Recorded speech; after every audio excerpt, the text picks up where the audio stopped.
Paulo, chamado para ser apóstolo de Cristo Jesus pela vontade de Deus, e o Sóstenes, a igreja de Deus que está em Corinto, aos santificados em Cristo Jesus e chamados para serem santos, juntamente com todos os que, em toda parte, invocam o nome de nosso Senhor Jesus Cristo, Senhor deles e nosso.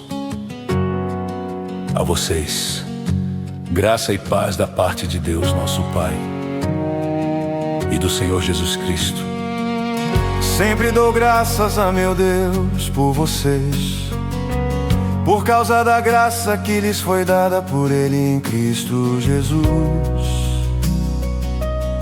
Pois nele vocês foram enriquecidos em tudo, em toda palavra e em todo conhecimento, porque o testemunho de Cristo foi confirmado entre vocês, de modo que não lhes falta nenhum dom espiritual, enquanto vocês aguardam que o nosso Senhor Jesus Cristo seja revelado. Ele os manterá firmes até o fim, de modo que vocês serão irrepreensíveis no dia de nosso Senhor Jesus Cristo. Fiel é Deus, o qual os chamou à comunhão com seu Filho Jesus Cristo, nosso Senhor. Irmãos, em nome de nosso Senhor Jesus Cristo, suplico a todos vocês que concordem uns com os outros no que falam, para que não haja divisões entre vocês e, sim, que todos estejam unidos num só pensamento e num só parecer. Meus irmãos, fui informado por alguns da casa de Cloe de que há divisões entre vocês. Com isso quero dizer que cada um de vocês afirma: eu sou de Paulo, eu de Apolo, eu de Pedro e eu de Cristo. Acaso Cristo está dividido? Foi Paulo crucificado em favor de vocês. Foram vocês batizados em nome de Paulo. Dou graças a Deus por não ter batizado nenhum de vocês, exceto Crispo e Gaio, de modo que ninguém pode dizer que foi batizado em meu nome. Batizei também os da casa de Estéfanas. Além destes, não me lembro se batizei alguém mais. Pois Cristo não me enviou para batizar, mas para pregar o Evangelho, não com palavras de sabedoria humana, para que a cruz de Cristo não seja esvaziada a Cristo, sabedoria e poder de Deus. Pois a mensagem da cruz é loucura para os que estão perecendo, mas para nós que estamos sendo salvos é o poder de Deus. Pois está escrito: destruirei a sabedoria dos sábios e rejeitarei a inteligência dos inteligentes. Onde está o sábio? Onde está o erudito? Onde está o questionador desta era? Acaso não tornou Deus louca a sabedoria deste mundo, visto que na sabedoria de Deus o mundo não o conheceu por meio da sabedoria humana? Agradou a Deus salvar aqueles que creem por meio da loucura da pregação. Os judeus pedem sinais miraculosos e os gregos procuram sabedoria. Nós, porém, pregamos a Cristo crucificado, o qual de fato é escândalo para os judeus e loucura para os gentios. Mas para os que foram chamados, tanto judeus como gregos, Cristo é o poder de Deus e a sabedoria de Deus. Porque a loucura de Deus é mais sábia que a sabedoria humana, e a fraqueza de Deus é mais forte que a força do homem. Irmãos, pensem no que vocês eram quando foram chamados. Poucos eram sábios segundo os padrões humanos, poucos eram poderosos, poucos eram de nobre nascimento. Mas Deus escolheu as coisas loucas do mundo para envergonhar os sábios, e escolheu as coisas fracas do mundo para envergonhar as fortes. Ele escolheu as coisas insignificantes do mundo, as desprezadas e as que nada são, para reduzir a nada as que são, para que ninguém se vanglorie diante dele. Porém, por iniciativa dele que vocês estão em Cristo Jesus, o qual se tornou sabedoria de Deus para nós. Isto é justiça, santidade e redenção, para que, como está escrito: quem se gloriar, glórie-se no Senhor.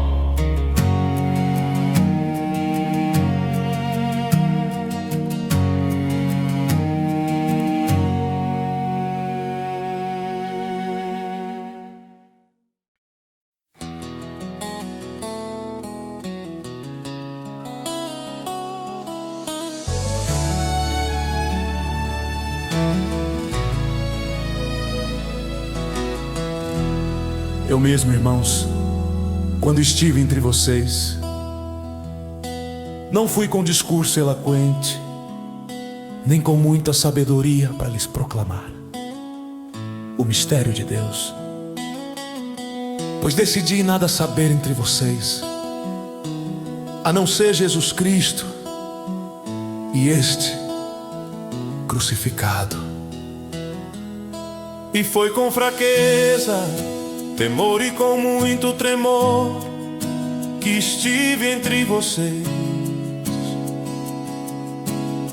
Minha mensagem e minha pregação não consistiram de palavras persuasivas de sabedoria, mas consistiram de demonstração do poder do Espírito, para que a fé que vocês têm não se baseasse na sabedoria humana, mas no poder de Deus.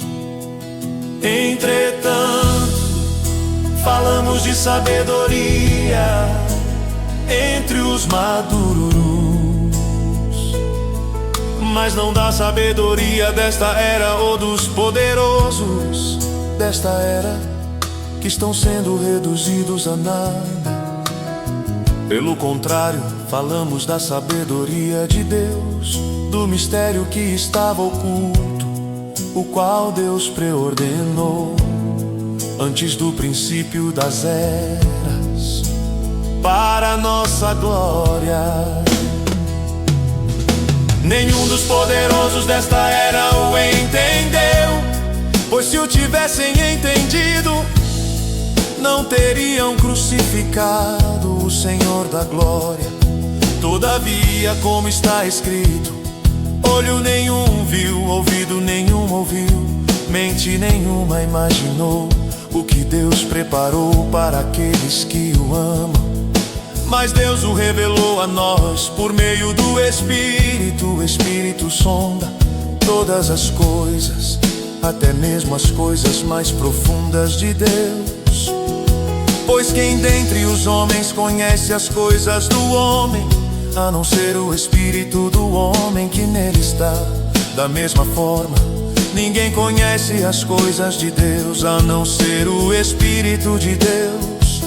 Nós, porém, não recebemos o Espírito do mundo, mas o Espírito procedente de Deus, para que entendamos as coisas que Deus nos tem dado gratuitamente. Delas também falamos, não com palavras ensinadas pela sabedoria humana, mas com palavras ensinadas pelo Espírito, interpretando verdades espirituais para os que são espirituais.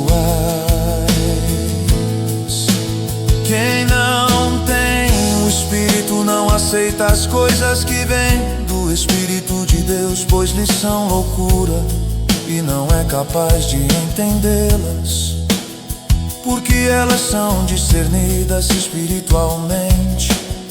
Mas quem é espiritual discerne todas as coisas, e ele mesmo por ninguém é discernido.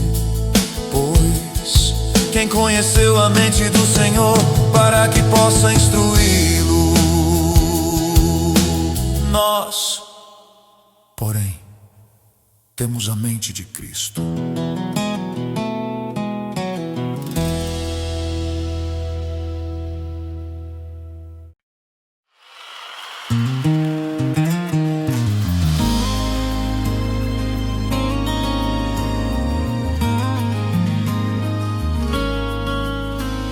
Irmãos, não lhes pude falar como a espirituais, mas como a carnais, como a crianças em Cristo.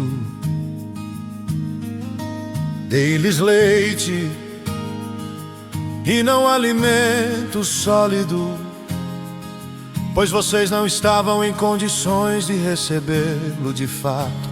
Vocês ainda não estão em condições, porque ainda são carnais. Porque visto que há inveja e divisão entre vocês, não estão sendo carnais e agindo como mundanos. Pois quando alguém diz, eu sou de Paulo, e outro, eu sou de Apolo, não estão sendo mundanos. Afinal de contas, quem é Apolo, quem é Paulo? Apenas servos por meio dos quais vocês vieram a crer, conforme o ministério que o Senhor atribuiu a cada um. Eu plantei, Apolo regou, mas Deus é quem fazia crescer.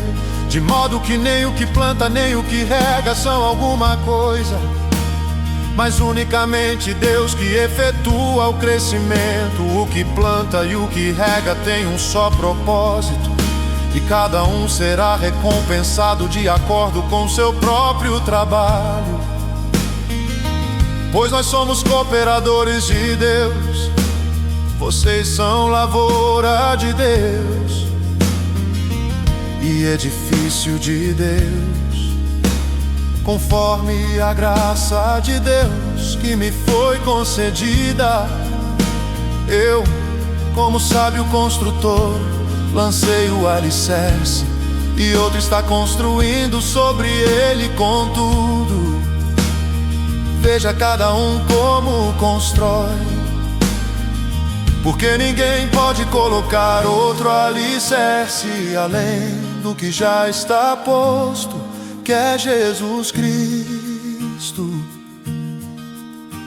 Se alguém constrói sobre esse alicerce, usando ouro, prata, pedras preciosas, madeira, feno ou palha, sua obra será mostrada, porque o dia trará a luz, pois será revelada pelo fogo que provará a qualidade da obra de cada um. Se o que alguém construiu permanecer, esse receberá a recompensa. Se o que alguém construiu se queimar, esse sofrerá prejuízo. Contudo, será salvo como alguém que escapa através do fogo. Vocês não sabem que são santuário de Deus e que o Espírito de Deus habita em vocês. Se alguém destruir o santuário de Deus, Deus o destruirá, pois o santuário de Deus, que são vocês, é sagrado. Não se enganem se algum de vocês pensa que é sábio segundo os padrões desta era. Deve tornar-se louco para que se torne sábio, porque a sabedoria deste mundo é loucura aos olhos de Deus. Pois está escrito, Ele apanha os sábios na astúcia deles.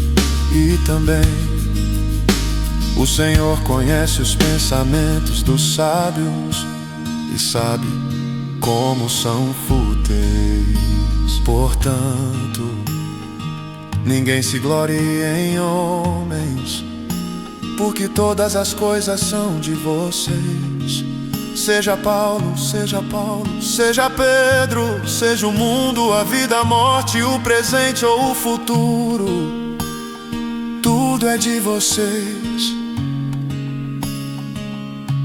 E vocês são de Cristo,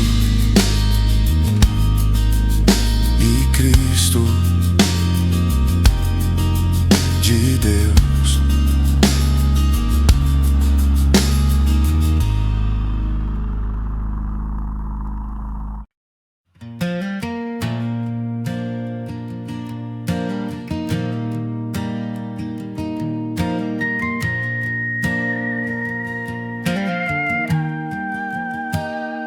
Portanto, que todos nos considerem como servos de Cristo, encarregados dos mistérios de Deus. O que se requer desses encarregados é que sejam fiéis.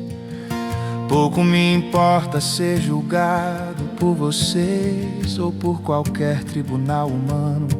De fato, nem eu julgo a mim mesmo, embora em nada minha consciência me acuse, nem por isso justifico a mim mesmo. O Senhor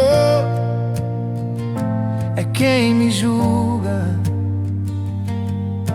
Portanto, não julguem nada antes da hora devida. Esperem até que o Senhor venha. Ele trará à luz o que está oculto nas trevas e manifestará as intenções dos corações. Nessa ocasião, cada um receberá de Deus a sua aprovação. Irmãos, apliquei essas coisas a mim e a Apolo por amor a vocês, para que aprendam de nós o que significa não ultrapassem o que está escrito. Assim ninguém se orgulha a favor de um homem em detrimento de outro, pois quem torna você diferente de qualquer outra pessoa? O que você tem que não tenha recebido, e se o recebeu, porque se orgulha como se assim não fosse? Você já tem tudo que querem, já se tornaram ricos, chegaram a ser reis, e sem nós, como eu gostaria que vocês realmente fossem reis, para que nós também reinássemos com vocês. Porque me parece que Deus nos colocou a nós, os apóstolos, em último lugar como condenados à morte. Temos nos tornado um espetáculo para o mundo, tanto diante de anjos como de homens. Nós somos loucos por causa de Cristo, mas vocês são sensatos em Cristo. Nós somos fracos, mas vocês são fortes. Vocês são respeitados, mas nós somos desprezados. Até agora estamos passando fome, sede e necessidade de roupas. Estamos sendo tratados brutalmente, não temos residência certa e trabalhamos arduamente com nossas próprias mãos. Quando somos amaldiçoados, abençoamos. Quando perseguidos, suportamos. Quando caluniados, respondemos amavelmente. Até agora nos tornamos a escória da terra, o lixo do mundo. Não estou tentando envergonhá-los ao escrever estas coisas, mas procuro adverti-los como a meus filhos amados. Embora possam ter 10.000 tutores em Cristo, vocês não têm muitos pais, pois em Cristo Jesus eu mesmo gerei por meio do Evangelho. Portanto, suplico-lhes que sejam meus imitadores. Por essa razão estou lhes enviando Timóteo, meu filho amado e fiel no Senhor, o qual lhes trará a lembrança a minha maneira de viver em Cristo Jesus, de acordo com o que eu ensino por toda parte, em todas as igrejas. Alguns de vocês se tornaram arrogantes, como se eu não fosse mais visitá-los. Mas irei muito em breve, se o Senhor permitir, então saberei não apenas o que estão falando esses arrogantes, mas que poder eles têm. Pois o reino de Deus não consiste de palavras, mas de poder.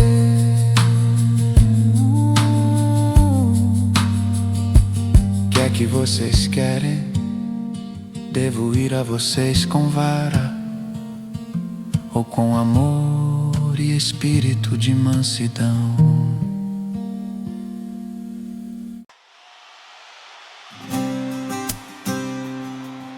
Por toda parte se ouve que há imoralidade entre vocês, imoralidade que não ocorre nem entre os pagãos, a ponto de alguém de vocês possuir a mulher de seu pai. E vocês estão orgulhosos. Não deviam, porém, estar cheios de tristeza e expulsar da comunhão aquele que fez isso. Apesar de eu não estar presente fisicamente, estou com vocês em espírito. E já condenei aquele que fez isso como se estivesse presente. Quando vocês estiverem reunidos em nome de nosso Senhor Jesus, estando eu com vocês em espírito, estando presente também o poder de nosso Senhor Jesus Cristo, entreguem esse homem a Satanás, para que o corpo seja destruído e seu espírito seja salvo no dia do Senhor. O orgulho de vocês não é bom. Vocês não sabem que um pouco de fermento faz toda a massa ficar fermentada. Livrem-se do fermento velho, para que sejam massa nova e sem fermento, como realmente são. Pois Cristo, nosso Cordeiro Pascal, foi sacrificado. Por isso celebremos a festa, não com o fermento velho, nem com o fermento da maldade e da perversidade, mas com os pães sem fermento da sinceridade e da verdade. Já lhes disse por carta que vocês não devem associar-se com pessoas imorais. Com isso não me refiro aos imorais deste mundo, nem aos avarentos, aos ladrões ou aos idólatras. Se assim fosse, vocês precisariam sair deste mundo.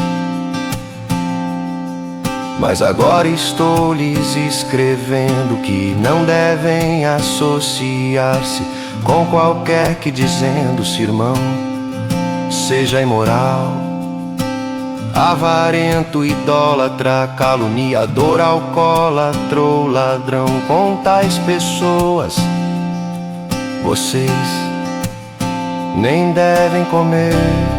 Pois como haveria eu de julgar os de fora da igreja? Não devem vocês julgar os que estão dentro. Deus julgará os de fora. Expulsem esse perverso do meio de vocês. Deus julgará os de fora. Expulsem esse perverso do meio de vocês. Deus julgará os de fora. Expulsem esse perverso do meio de vocês. Deus julgará os de fora. Expulsem esse perverso do meio de vocês.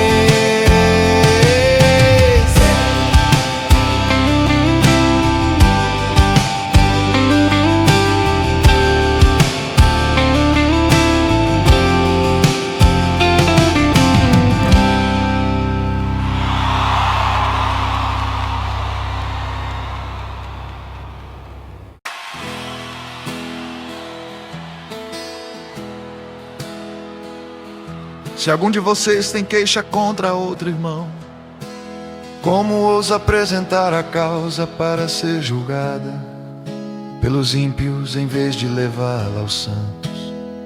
Vocês não sabem que os santos hão de julgar o mundo?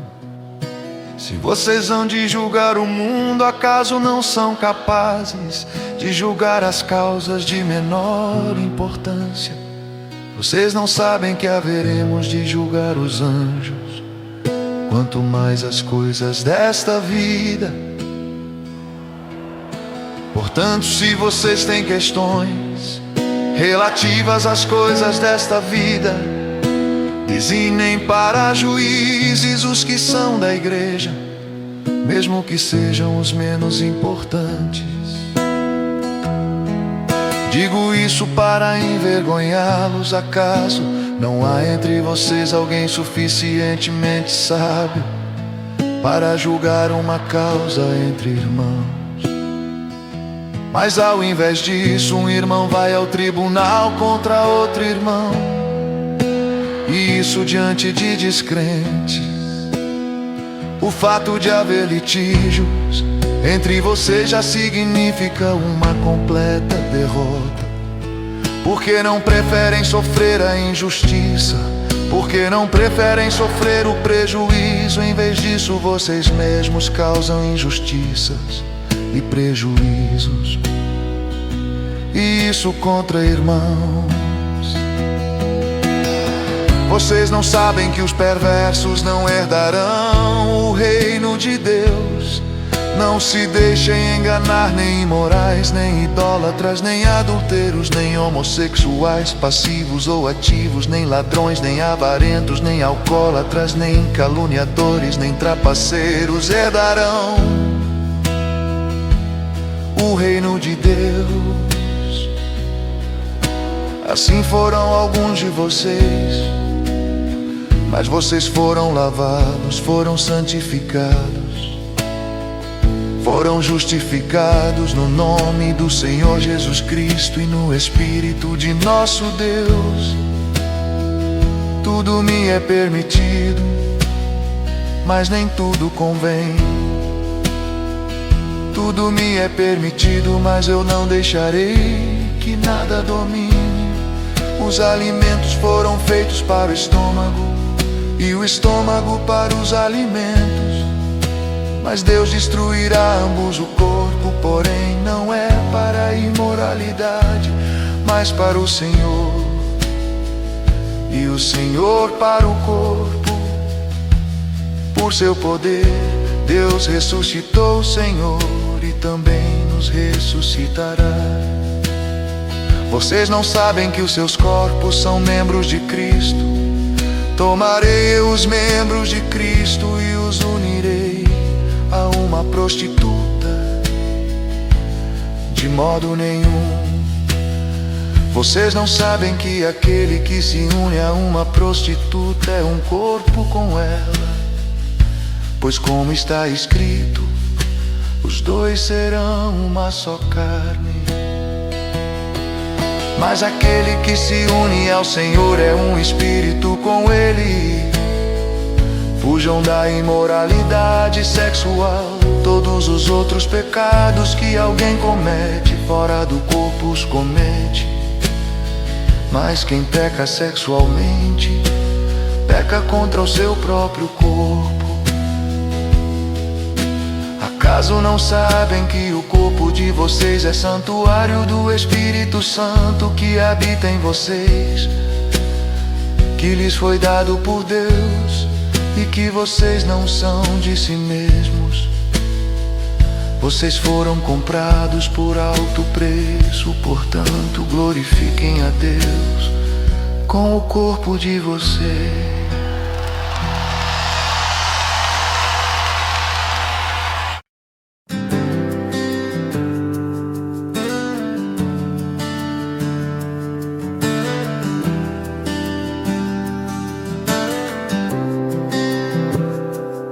Quanto aos assuntos sobre os quais vocês escreveram,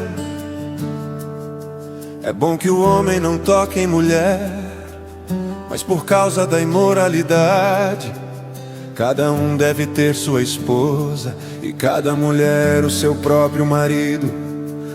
O marido deve cumprir os seus deveres conjugais para com a sua mulher, e da mesma forma a mulher para com o seu marido. A mulher não tem autoridade sobre o seu próprio corpo, mas sim o marido. Da mesma forma, o marido não tem autoridade sobre o seu próprio corpo, mas sim a mulher. Não se recusem um ao outro, exceto por mútuo consentimento e durante certo tempo, para se dedicarem à oração. Depois unam-se de novo, para que Satanás não os tente por não terem domínio próprio. Digo isso como concessão e não como mandamento, Gostaria que todos os homens fossem como eu, mas cada um tem o seu próprio dom da parte de Deus, um de um modo, outro de outro. Digo, porém, aos solteiros e às viúvas, é bom que permaneçam como eu, mas se não conseguem controlar-se, devem casar-se, pois é melhor casar-se do que ficar ardendo de desejo. Aos casados dou este mandamento, não eu, mas o Senhor, que a esposa não se separe do seu marido, mas se o fizer que permaneça sem se casar, ou então reconcilie-se com o seu marido. E o marido não se divorcie da sua mulher. Aos outros eu mesmo digo isto, e não, Senhor, se um irmão tem mulher descrente e ela se dispõe a viver com ele, não se divorcie dela. E se uma mulher tem marido descrente e ele se dispõe a viver com ela, não se divorcie dele.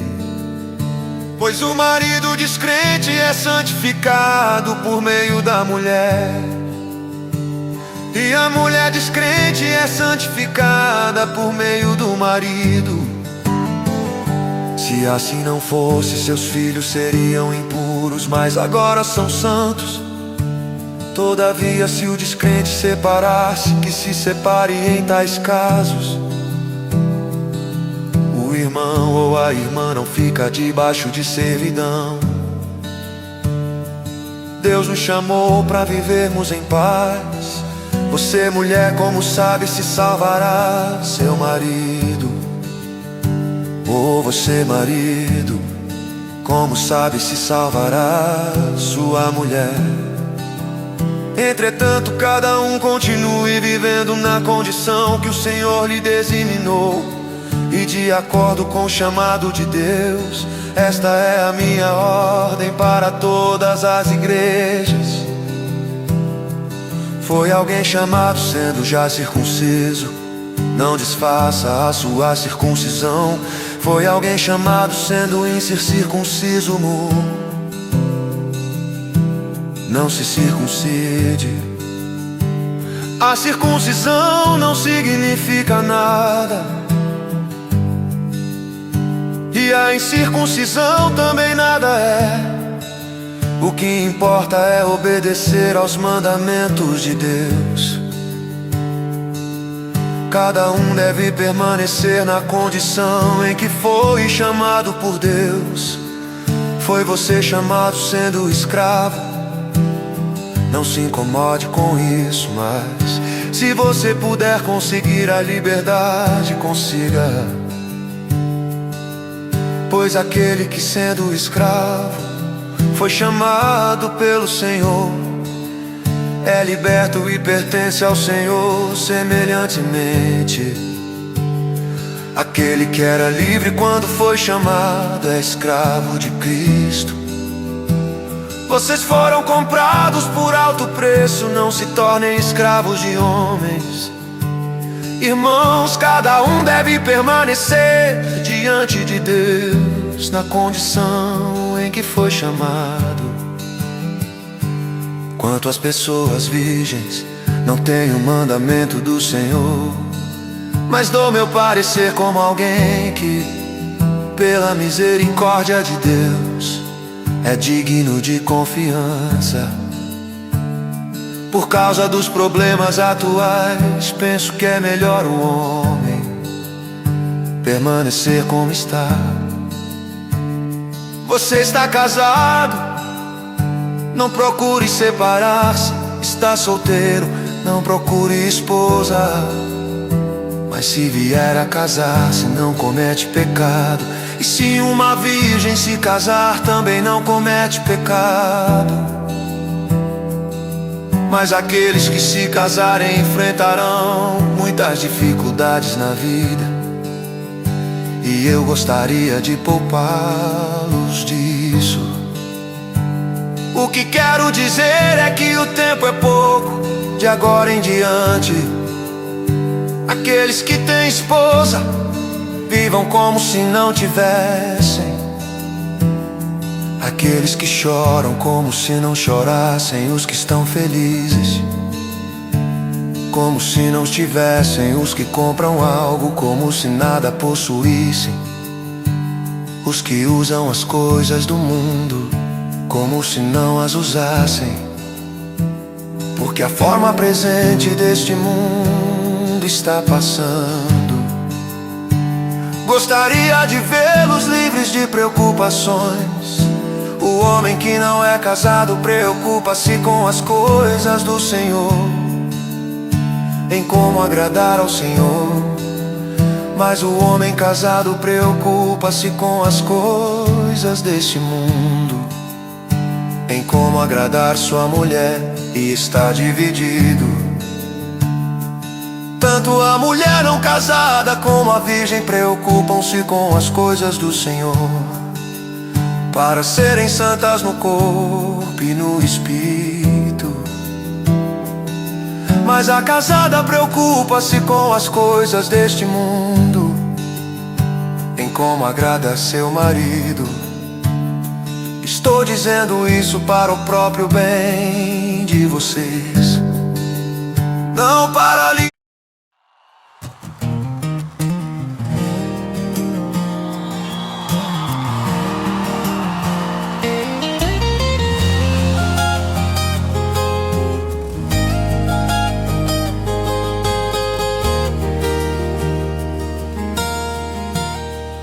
Com respeito aos alimentos sacrificados aos ídolos, sabemos que todos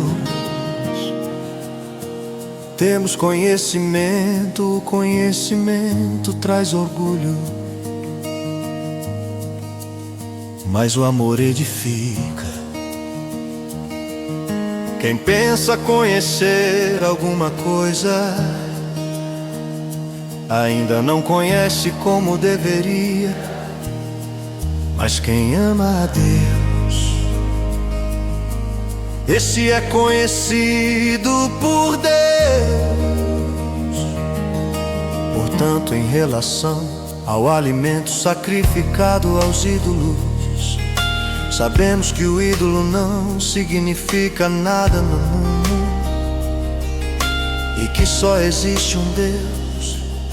Pois mesmo que haja os chamados deuses, quer no céu, quer na terra, como de fato há muitos deuses e muitos senhores, para nós, porém, há um único Deus, o Pai, de quem vêm todas as coisas e para quem vivemos,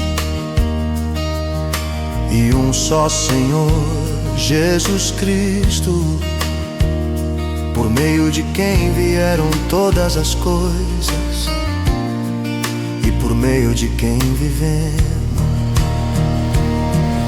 Contudo, nem todos têm esse conhecimento. Alguns, ainda habituados com os ídolos, comem esse alimento como se fosse um sacrifício idólatra. E como a consciência deles é fraca, esta fica contaminada. A comida, porém, não nos torna aceitáveis diante de Deus. Não seremos piores se não comermos, nem melhores se comermos. Contudo, tenham cuidado para que o exercício da liberdade de vocês não se torne uma pedra de tropeço para os fracos. Pois se alguém que tem a consciência fraca vir você que tem esse conhecimento comer num templo de ídolos, não será induzido a comer do que foi sacrificado a ídolos. Assim esse irmão fraco, por quem Cristo morreu, é destruído por causa do conhecimento que você tem. Quando você peca contra seus irmãos dessa maneira, ferindo a consciência fraca deles, peca contra Cristo. Portanto, se aquilo que eu como leva o meu irmão a pecar, Nunca mais comerei carne, para não fazer meu irmão tropeçar.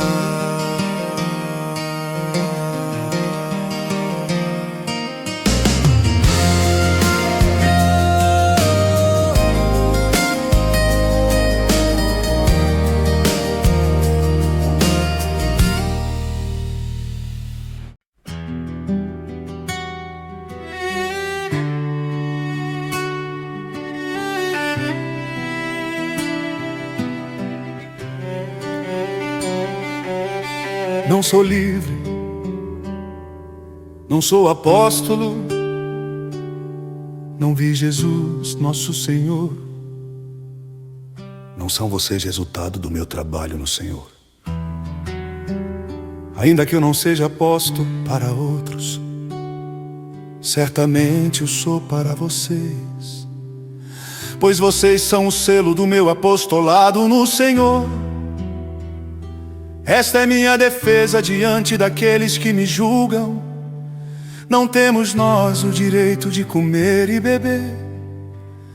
Não temos nós o direito de levar conosco uma esposa crente como fazem os outros apóstolos, os irmãos do Senhor e Pedro. Ou será que apenas eu e Barnabé não temos o direito de deixar de trabalhar para termos sustento? Quem serve como soldado às suas próprias custas, quem planta uma vinha e não come do seu fruto, quem apacenta um rebanho e não bebe do seu leite. Não digo isso do ponto de vista meramente humano. A lei não diz a mesma coisa, pois está escrito na lei de Moisés: não amordace o boi enquanto ele estiver debulhando o cereal. Por acaso é com bois que Deus está preocupado? Não é certamente por nossa causa que ele o diz. Sim, isso foi escrito em nosso favor. Porque o lavrador quando ara e o debulhador quando debulha devem fazê-lo na esperança de participar da colheita. Se entre vocês semeamos coisas espirituais, seria demais colhermos de vocês coisas materiais. Se outros têm direito de ser sustentados por vocês, não temos nós ainda mais. Mas nós nunca usamos desse direito, pelo contrário, suportamos tudo para não colocar obstáculo algum ao Evangelho de Cristo. Vocês não sabem que aqueles que trabalham no templo alimentam-se das coisas do templo, e que os que servem diante do altar participam do que é oferecido no altar? Da mesma forma, o Senhor ordenou àqueles que pregam o Evangelho que vivam do Evangelho. Mas eu não tenho usado de nenhum desses direitos. Não estou escrevendo na esperança de que vocês façam isso por mim. Prefiro morrer a permitir que alguém me prive deste meu orgulho. Contudo, quando prego o Evangelho, não posso me orgulhar, pois me é imposta a necessidade de pregar. Ai de mim, se não pregar o Evangelho. Porque se prego de livre vontade, tenho recompensa. Contudo, como prego por obrigação, estou simplesmente cumprindo uma incumbência a mim confiada. Qual é, pois, a minha recompensa? Apenas esta, que pregando o Evangelho, eu o apresente gratuitamente, não usando, assim, dos meus direitos ao pregá-lo. Porque, embora seja livre de todos, fiz-me escravo de todos, para ganhar o maior número possível de pessoas. Tornei-me judeu para os judeus, a fim de ganhar os judeus para os que estão debaixo da lei. Tornei-me como se estivesse sujeito à lei, embora eu mesmo não esteja debaixo da lei, a fim de ganhar os que estão debaixo da lei para os que estão sem lei. Tornei-me como sem lei, embora não esteja livre da lei de Deus, mas sim sob a lei de Cristo, a fim de ganhar os que não têm a lei. Para com os fracos tornei-me fraco, para ganhar os fracos tornei-me tudo para com todos, para de alguma forma salvar alguns. Faço tudo isso por causa do Evangelho, para ser coparticipante dele. Vocês não sabem que dentre todos os que correm no estádio, apenas um ganha o prêmio. Corram de tal modo que alcancem o prêmio. Todos os que competem nos jogos se submetem a um treinamento rigoroso para obter uma coroa que logo perece. Mas nós o fazemos para ganhar uma coroa que dura para sempre. Sendo assim, não corro como quem corre sem alvo, e não luto como quem esmurra o ar, mas esmurro meu corpo e faço dele meu escravo, para que, depois de ter pregado aos outros, eu mesmo não venha a ser reprovado.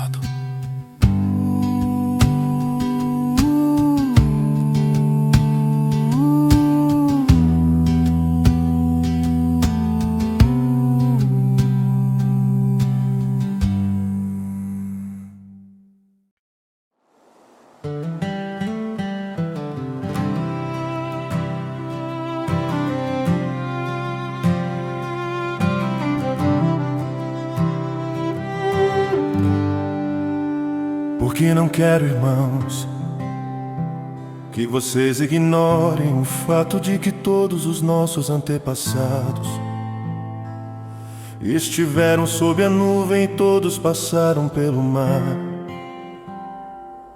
Em Moisés todos eles foram batizados na nuvem e no mar.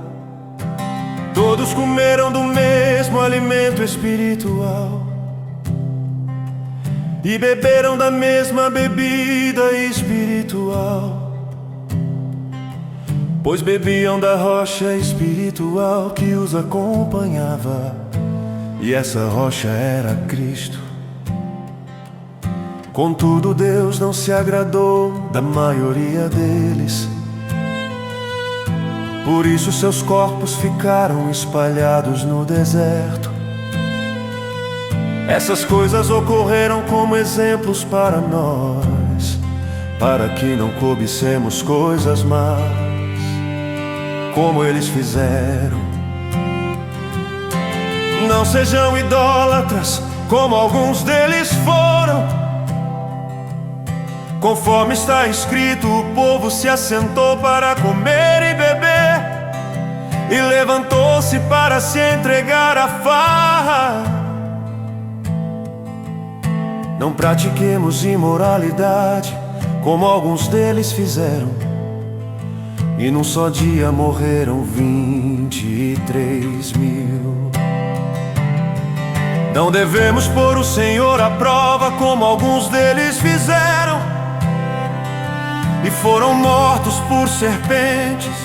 E não se queixem, como alguns deles se queixaram, e foram mortos pelo anjo destruidor. Essas coisas aconteceram a eles como exemplos, e foram escritas como advertência para nós, sobre quem tem chegado o fim dos tempos. Assim, aquele que julga estar firme, cuide-se para que não caia. Não sobreveio a vocês tentação que não fosse comum aos homens, e Deus é fiel, Ele não permitirá que vocês sejam tentados além do que podem suportar. Mas quando forem tentados, Ele lhes providenciará um escape, para que o possam suportar. Por isso, meus amados irmãos, fujam da idolatria. Estou falando a pessoas sensatas, julguem vocês mesmos o que estou dizendo. Não é verdade que o cálice da bênção que abençoamos é uma participação no sangue de Cristo? e que o pão que partimos é uma participação no corpo de Cristo. Por haver um único pão, nós que somos muitos somos um só corpo, pois todos participamos de um único pão. Considerem o povo de Israel, os que comem dos sacrifícios não participam do altar. Portanto, o que estou querendo dizer? Será que o sacrifício oferecido a um ídolo é alguma coisa? Ou o ídolo é alguma coisa? Não. Quero dizer que o que os pagãos sacrificam é oferecido aos demônios e não a Deus. E não quero que vocês tenham comunhão com os demônios. Vocês não podem beber do cálice do Senhor e do cálice dos demônios. Não podem participar da mesa do Senhor e da mesa dos demônios. Porventura provocaremos o ciúme do Senhor. Somos mais fortes do que Ele. Tudo é permitido, mas nem tudo convém. Tudo é permitido, mas nem tudo edifica. Ninguém deve buscar o seu próprio bem, mas sim o dos outros. Com mão de tudo que se vende no mercado, sem fazer perguntas por causa da consciência, pois do Senhor é a terra e tudo o que nela existe. Se algum descrente o convidar para uma refeição e você quiser ir, coma de tudo o que lhe for apresentado, sem nada perguntar por causa da consciência. Mas se alguém lhe disser: isto foi oferecido em sacrifício, não coma, tanto por causa da pessoa que o comentou, como da consciência.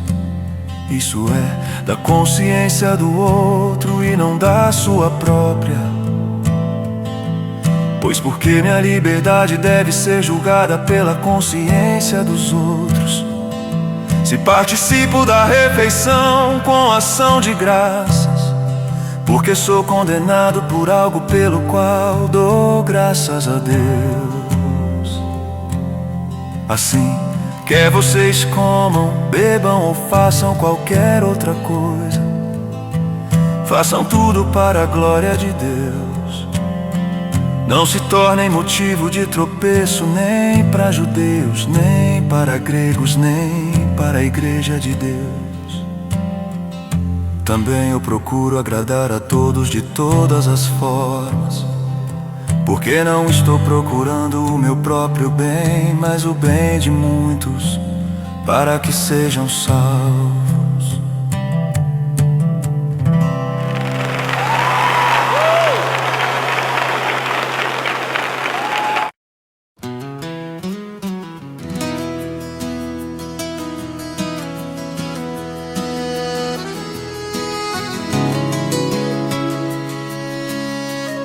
Tornem-se meus imitadores,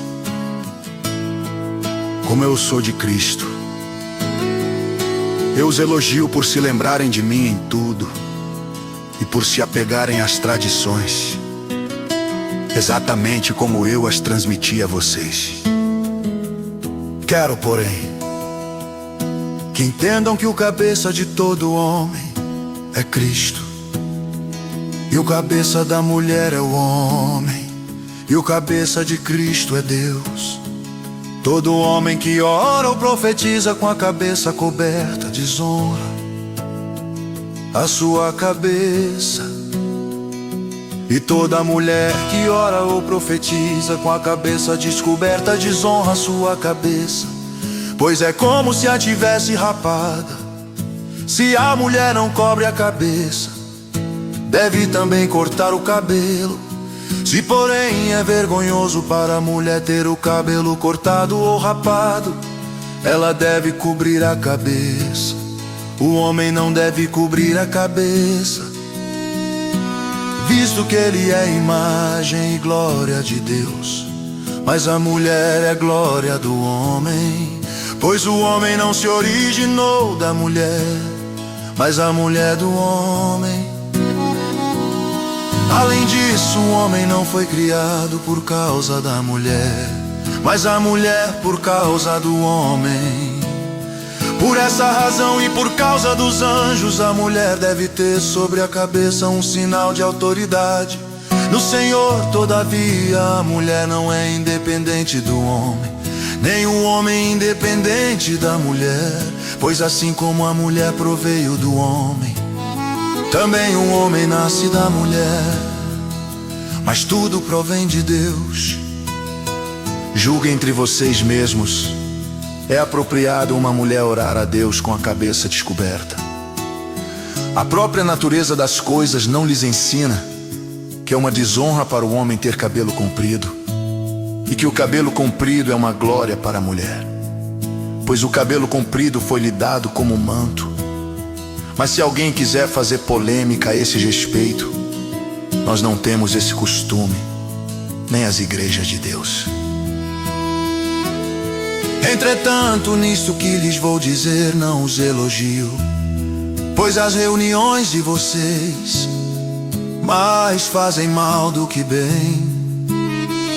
Em primeiro lugar, ouço que quando vocês se reúnem como igreja, há divisões entre vocês, e até certo ponto eu o creio, pois é necessário que haja divergências entre vocês, para que sejam conhecidos quais dentre vocês são aprovados.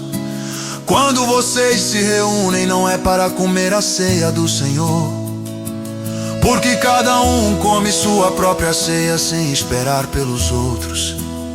Assim, enquanto um fica com fome, outro se embriaga. Será que vocês não têm casa onde comer e beber? Ou desprezam a igreja de Deus e humilham os que nada têm? Que lhes direi? Eu os elogiarei por isso? Certamente que não. Pois recebi do Senhor o que também lhes entreguei, que o Senhor Jesus, na noite em que foi traído, tomou o pão e, tendo dado graças, partiu e disse: isto é o meu corpo, que é dado em favor de vocês.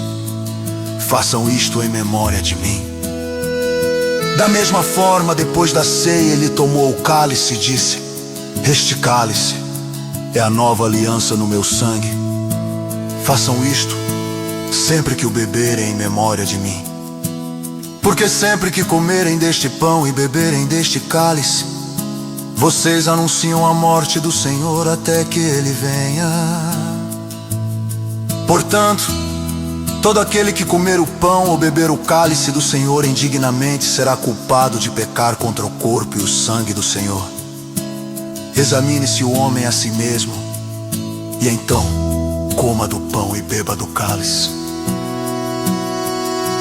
Pois quem come e bebe sem discernir o corpo do Senhor, come e bebe para a sua própria condenação.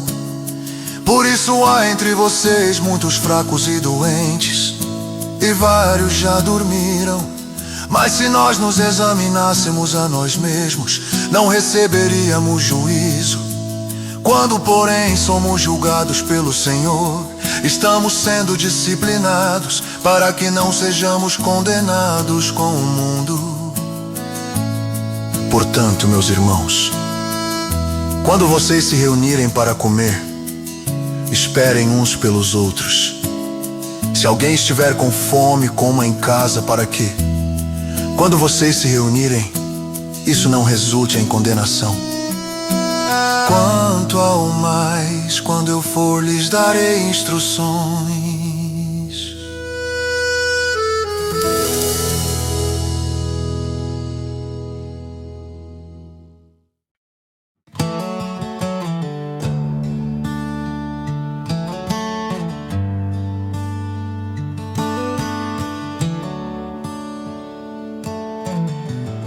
Irmãos, quanto aos dons espirituais, não quero que vocês sejam ignorantes.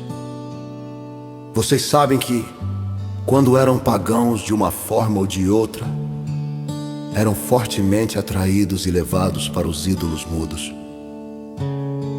Por isso eu lhes afirmo que ninguém que fala pelo Espírito de Deus diz: Jesus seja amaldiçoado. E ninguém pode dizer Jesus é Senhor, a não ser pelo Espírito Santo. Há diferentes tipos de dons, mas o Espírito é o mesmo. Há diferentes tipos de ministérios, mas o Senhor é o mesmo. Há diferentes formas de atuação, mas é o mesmo Deus quem efetua tudo em todos. A cada um, porém, é dada a manifestação do Espírito, visando ao bem comum. Pelo Espírito a um é dada a palavra de sabedoria, a outro a palavra de conhecimento pelo mesmo Espírito, a outro fé pelo mesmo Espírito, a outro dons de cura pelo único Espírito, a outro poder para operar milagres, a outro profecia, a outro discernimento de espíritos, a outro variedade de línguas e ainda a outro interpretação de línguas. Todas essas coisas, porém, são realizadas pelo mesmo e único Espírito, e Ele as distribui individualmente a cada um conforme quer. Ora, assim como o corpo é uma unidade, embora tenha muitos membros, e todos os membros, mesmo sendo muitos, formam um só corpo, assim também com respeito a Cristo. Pois em um só corpo todos nós fomos batizados, em um único Espírito, quer judeus, quer gregos, quer escravos, quer livres, e a todos nós foi dado beber de um único Espírito. O corpo não é composto de um só membro, mas de muitos. Se o pé disser, porque não sou uma mão, não pertenço ao corpo, nem por isso deixa de fazer parte do corpo. E se o ouvido disser, porque não sou olho, não pertenço ao corpo, nem por isso deixa de fazer parte do corpo. Se todo o corpo fosse olho, onde estaria a audição? Se todo o corpo fosse ouvido, onde estaria o olfato? De fato, Deus dispôs cada um dos membros no corpo segundo a sua vontade. Se todos fossem um só membro, onde estaria o corpo? Assim, há muitos membros, mas um só corpo. O olho não pode dizer à mão, não preciso de você. Nem a cabeça pode dizer aos pés, não preciso de vocês. Pelo contrário, os membros do corpo que parecem mais fracos são indispensáveis. E os membros que pensamos serem menos honrosos tratamos com especial honra. E os membros que em nós são indecorosos são tratados com decoro especial, enquanto os que em nós são decorosos não precisam ser tratados de maneira especial. Mas Deus estruturou o corpo, dando maior honra aos membros que dela tinham falta, a fim de que não haja divisão no corpo, mas sim que todos os membros tenham igual cuidado uns pelos outros. Quando um membro sofre, todos os outros sofrem com ele. Quando um membro é honrado, todos os outros se alegram com ele. Ora, vocês são o corpo de Cristo, e cada um de vocês individualmente é membro desse corpo. Assim, na igreja Deus estabeleceu primeiramente apóstolos, em segundo lugar profetas, em terceiro lugar mestres, depois os que realizam milagres, os que têm dom de curar, os que têm dom de prestar ajuda, os que têm dons de administração e os que falam diversas línguas. São todos apóstolos, são todos profetas, são todos mestres, Tem todos o dom de realizar milagres, tem todos os dons de curar. Falam todos em línguas, todos interpretam. Entretanto, busquem com dedicação os melhores dons paz. Agora mostrar-lhes um caminho ainda mais excelente.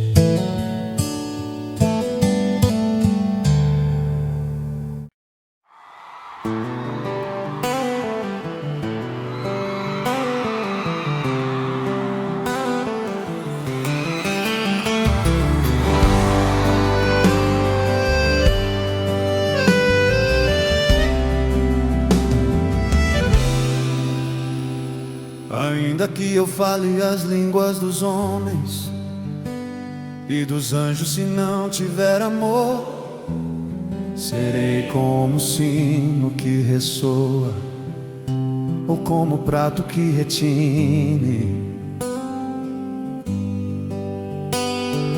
Ainda que eu tenha o dom de profecia e saiba todos os mistérios e todo o conhecimento, e tenha uma fé capaz de mover montanhas, mas não tiver amor, nada serei. Ainda que eu dê aos pobres tudo o que possuo, entregue o meu corpo para ser queimado, mas não tiver amor, nada disso me valerá. O amor é paciente, o amor é bondoso, não inveja, não se vangloria, não se orgulha. Não maltrata, não procura seus interesses, não se irá facilmente, não guarda rancor. O amor não se alegra com a injustiça, mas se alegra com a verdade.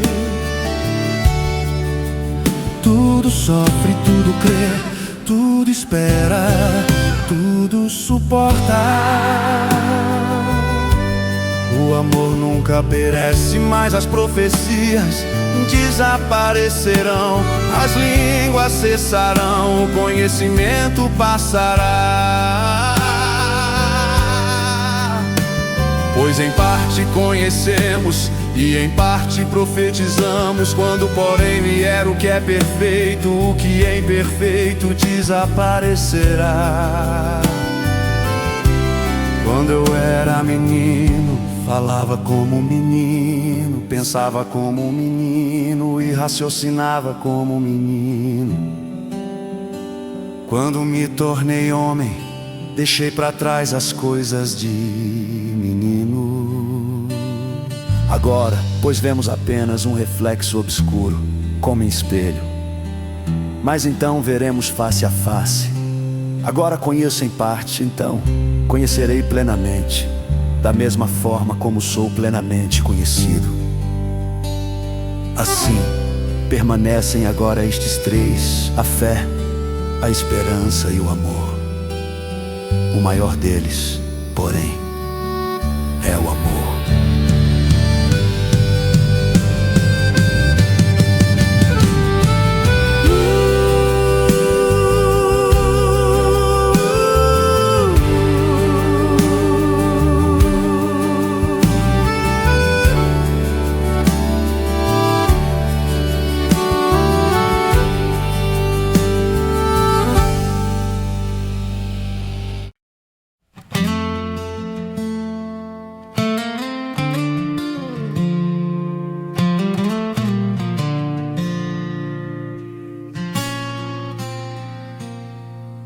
Sigam o caminho do amor e busquem com dedicação os dons espirituais, principalmente o dom de profecia. Pois quem fala em língua não fala aos homens, mas a Deus de fato ninguém o entende. Em espírito fala mistérios, mas quem profetiza faz para edificação, encorajamento e consolação dos homens. Quem fala em língua a si mesmo se edifica, mas quem profetiza edifica a igreja. Gostaria que todos vocês falassem em línguas, mas prefiro que profetizem. Quem profetiza é maior do que aquele que fala em línguas, a não ser que as interprete para que a igreja seja edificada.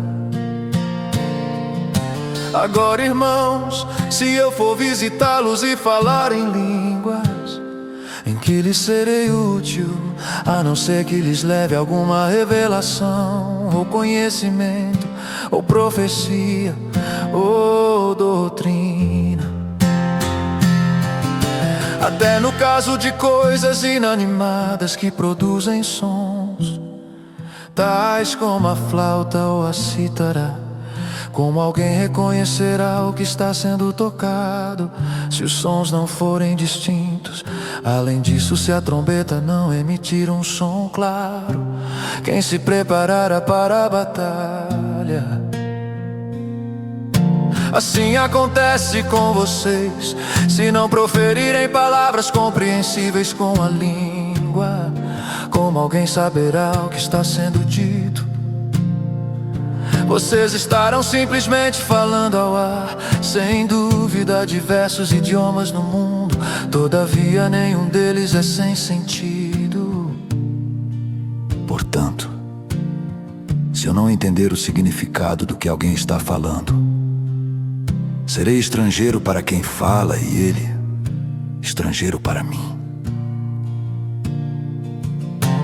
Assim acontece com vocês, visto que estão ansiosos por terem dons espirituais. Procurem crescer naqueles que trazem a edificação para a igreja. Por isso, quem fala em língua, ore para que a possa interpretar. Pois se oro em língua, meu espírito ora, mas a minha mente fica infrutífera. Então que farei? Orarei com o espírito, mas também orarei com o entendimento. Cantarei com o espírito, mas também cantarei com o entendimento. Se você estiver louvando a Deus em espírito, como poderá aquele que está entre os não instruídos dizer o amém à sua ação de graças, visto que não sabe o que você está dizendo? Pode ser que você esteja dando graças muito bem, mas o outro não é edificado. Dou graças a Deus por falar em línguas mais do que todos vocês. Todavia, na igreja prefiro falar 5 palavras compreensíveis para instruir os outros a falar 10.000 palavras em língua. Irmãos, deixem de pensar como crianças com respeito ao mal. Sejam crianças. Mas quanto ao modo de pensar, sejam adultos. Pois está escrito na lei: por meio de homens de outras línguas e por meio de lábios de estrangeiros falarei a este povo. Mas mesmo assim eles não me ouvirão, diz o Senhor. Portanto, as línguas são um sinal para os descrentes e não para os que creem. A profecia, porém, é para os que creem e não para os descrentes. Assim, se toda a igreja se reunir e todos falarem em línguas, e entrarem alguns não instruídos ou descrentes, não dirão que vocês estão loucos. Mas se entrar algum descrente ou não instruído, quando todos estiverem profetizando, ele por todos será convencido de que é pecador e por todos será julgado. E os segredos do seu coração serão expostos.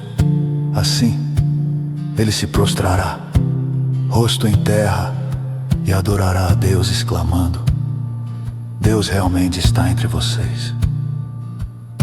Portanto, que diremos, irmãos, quando vocês se reúnem? Cada um de vocês tem um salmo, uma palavra de instrução, uma revelação, uma palavra em língua ou uma interpretação. Tudo seja feito para a edificação da igreja. Se, porém, alguém falar em língua, devem falar 2, no máximo 3, e alguém deve interpretar. Se não houver intérprete, fique calado na igreja, falando consigo mesmo e com Deus. Tratando-se de profetas, falem 2 ou 3 e os outros julguem cuidadosamente o que foi dito. Se vier uma revelação a alguém que está sentado, cale-se o primeiro. Pois vocês todos podem profetizar, cada um por sua vez, de forma que todos sejam instruídos e encorajados. Os espíritos dos profetas estão sujeitos aos profetas. Pois Deus não é Deus de desordem, mas de paz, como em todas as congregações dos santos. Permaneçam as mulheres em silêncio nas igrejas, pois não lhes é permitido falar. Antes permaneçam em submissão, como diz a lei. Se quiserem aprender alguma coisa, que perguntem a seus maridos em casa, pois é vergonhoso uma mulher falar na igreja. Acaso a palavra de Deus originou-se entre vocês? São vocês o único povo que ela alcançou. Se alguém pensa que é profeta ou espiritual, reconheça que o que lhes estou escrevendo é mandamento do Senhor. Se ignorar isso, ele mesmo será ignorado. Portanto, meus irmãos, busquem com dedicação profetizar e não proíbam falar em línguas. Mas tudo deve ser feito com decência e ordem.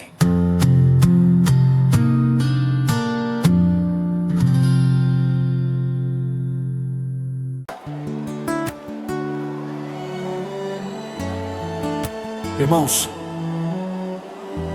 quero lembrar-lhes o evangelho que lhes preguei, o qual vocês receberam e no qual estão firmes. Por meio deste evangelho vocês são salvos, desde que se apeguem firmemente à palavra que lhes preguei. Caso contrário, vocês têm crido em vão. Pois o que primeiramente lhes transmiti foi o que recebi, que Cristo morreu pelos nossos pecados, segundo as Escrituras, foi sepultado e ressuscitou ao terceiro dia, segundo as Escrituras, e apareceu a Pedro e depois aos 12. Depois disso apareceu a mais de 500 irmãos de uma só vez, a maioria dos quais ainda vive, embora alguns já tenham adormecido. Depois apareceu a Tiago e então a todos os apóstolos. Depois desses apareceu também a mim, como a um que nasceu fora de tempo, pois sou o menor dos apóstolos e nem sequer mereço ser chamado apóstolo, porque persegui a igreja de Deus. Mas pela graça de Deus sou o que sou, e sua graça para comigo não foi em vão.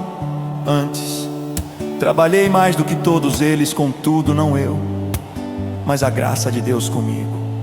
Portanto, quer tenha sido eu, quer tenham sido eles, é isto que pregamos e é isto que vocês creram. Ora, se está sendo pregado que Cristo ressuscitou dentre os mortos, como alguns de vocês estão dizendo que não existe ressurreição dos mortos. Se não há ressurreição dos mortos, então nem mesmo Cristo ressuscitou. E se Cristo não ressuscitou, é inútil a nossa pregação, como também é inútil a fé que vocês têm. Mais que isso, seremos considerados falsas testemunhas de Deus, pois contra Ele testemunhamos que ressuscitou a Cristo dentre dos mortos. Mas se de fato os mortos não ressuscitam, Ele também não ressuscitou a Cristo. Pois se os mortos não ressuscitam, nem mesmo Cristo ressuscitou. E se Cristo não ressuscitou, inútil é a fé que vocês têm. e ainda estão em seus pecados.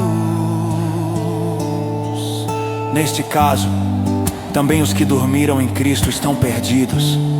Se é somente para esta vida que temos esperança em Cristo, dentre todos os homens somos os mais dignos de compaixão. Mas de fato Cristo ressuscitou dentre os mortos, sendo as primícias dentre aqueles que dormiram, visto que a morte veio por meio de um só homem. Também a ressurreição dos mortos veio por meio de um só homem.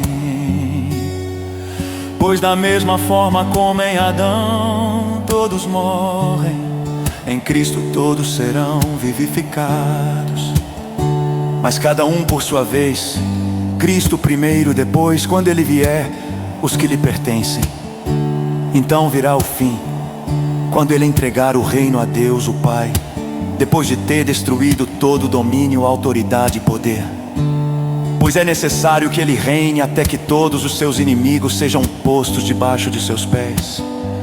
O último inimigo a ser destruído é a morte, porque Ele tudo sujeitou debaixo de seus pés.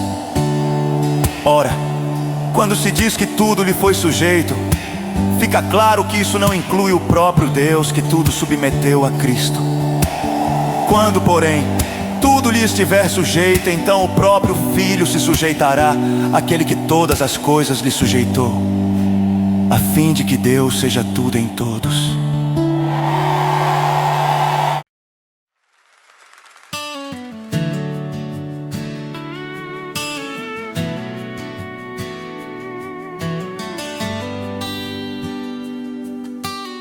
Se não há ressurreição, que farão aqueles que se batizam pelos mortos? Se absolutamente os mortos não ressuscitam, porque se batizam por eles? Também nós, porque estamos nos expondo a perigos o tempo todo. Todos os dias enfrento a morte, irmãos. Isso digo pelo orgulho que tenho de vocês em Cristo Jesus, nosso Senhor. Se foi por meras razões humanas que lutei com feras em Éfeso, que ganhei com isso? Se os mortos não ressuscitam, comamos e bebamos, porque amanhã morreremos. Não se deixem enganar, as más companhias corrompem os bons costumes. Como justos, recuperem o bom senso e parem de pecar, pois alguns aqui não têm conhecimento de Deus. Digo isso para vergonha de vocês. Mas alguém pode perguntar: como ressuscitam os mortos? Com que espécie de corpo virão? Insensato, o que você semeia não nasce, a não ser que morra. Quando você semeia, não semeia o corpo que virá a ser, mas apenas uma simples semente, como de trigo ou de alguma outra coisa. Mas Deus lhe dá um corpo como determinou, e a cada espécie de semente dá seu corpo apropriado. Nem toda carne é a mesma. Os homens têm uma espécie de carne, os animais têm outra, as aves outra e os peixes outra. Há corpos celestes e há também corpos terrestres, mas o esplendor dos corpos celestes é um, e o dos corpos terrestres é outro. Um é o esplendor do sol, outro da lua e outro das estrelas. E as estrelas diferem em esplendor umas das outras. Assim será com a ressurreição dos mortos. O corpo que é semeado é perecível e ressuscita imperecível. É semeado em desonra e ressuscita em glória. É semeado em fraqueza e ressuscita em poder. É semeado um corpo natural e ressuscita um corpo espiritual. Se há corpo natural, há também corpo espiritual. Assim está escrito: o primeiro homem, Adão, tornou-se um ser vivente. o último Adão, espírito vivificante. Não foi o espiritual que veio antes, mas o natural. Depois dele o espiritual.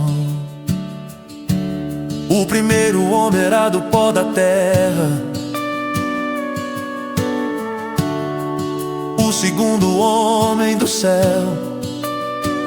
Os que são da terra são semelhantes ao homem terreno, os que são do céu ao homem celestial.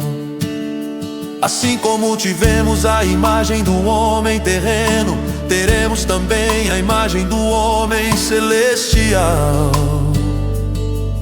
Irmãos, eu lhes declaro que carne e sangue não podem herdar o reino de Deus, nem o que é perecível pode herdar o imperecível.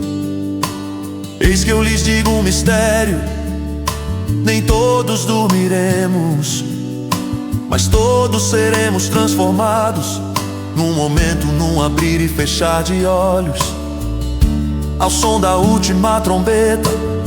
Pois a trombeta soará, os mortos ressuscitarão incorruptíveis, e nós seremos transformados.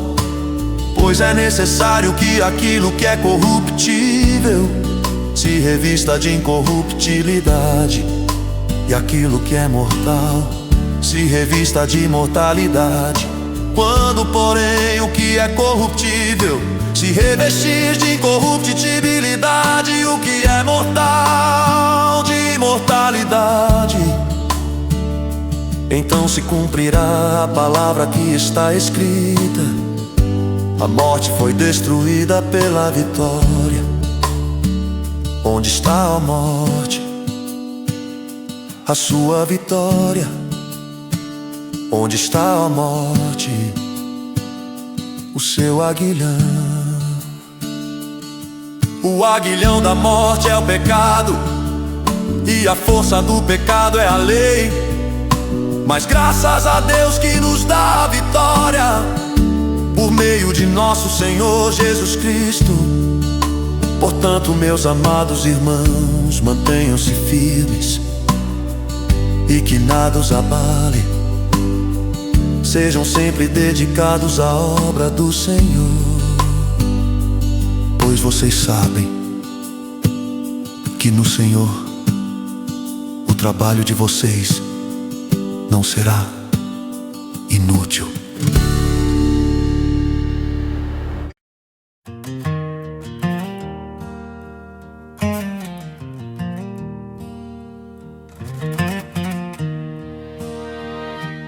Quanto à colheita para o povo de Deus, façam como ordenei às igrejas da Galácia. No primeiro dia da semana, cada um de vocês separe uma quantia de acordo com a sua renda, reservando-a para que não seja preciso fazer coletas quando eu chegar. Então, quando eu chegar, entregarei cartas de recomendação aos homens que vocês aprovarem, e os mandarei para Jerusalém com a oferta de vocês. Se me parecer conveniente ir também, eles me acompanharão. Depois de passar pela Macedônia, irei visitá-los, já que passarei por lá. Talvez eu permaneça com vocês durante algum tempo, ou até mesmo passe o inverno com vocês, para que me ajudem na viagem onde quer que eu vá. Desta vez não quero apenas vê-los e fazer uma visita de passagem. Espero ficar algum tempo com vocês, se o Senhor permitir. Mas permanecerei em Éfeso até o Pentecoste, porque se abriu para mim uma porta ampla e promissora, e há muitos adversários. Se Timóteo for, tomem providência para que ele não tenha nada que temer enquanto estiver com vocês, pois ele trabalha na obra do Senhor, assim como eu. Portanto, ninguém o despreze, ajudem-no a prosseguir viagem em paz, para que ele possa voltar a mim. Eu estou esperando juntamente com os irmãos. Quanto ao irmão Apolo, insisti que fosse visitar vocês, juntamente com os irmãos. Ele não quis de modo nenhum ir agora, mas irá quando tiver boa oportunidade. Estejam vigilantes, mantenham-se firmes na fé, sejam homens de coragem, sejam fortes, façam tudo com amor. Vocês sabem que os da casa de Estéfanas foram o primeiro fruto da Acaia, e que eles têm se dedicado ao serviço dos santos. Recomendo-lhes, irmãos, que se submetam a pessoas como eles e a todos os que cooperam e trabalham conosco. Alegrei-me com a vinda de Estéfanas, Fortunato e Acaico, porque eles supriram o que estava faltando da parte de vocês. Eles trouxeram alívio ao meu espírito, e ao de vocês também. Valorizem homens como estes.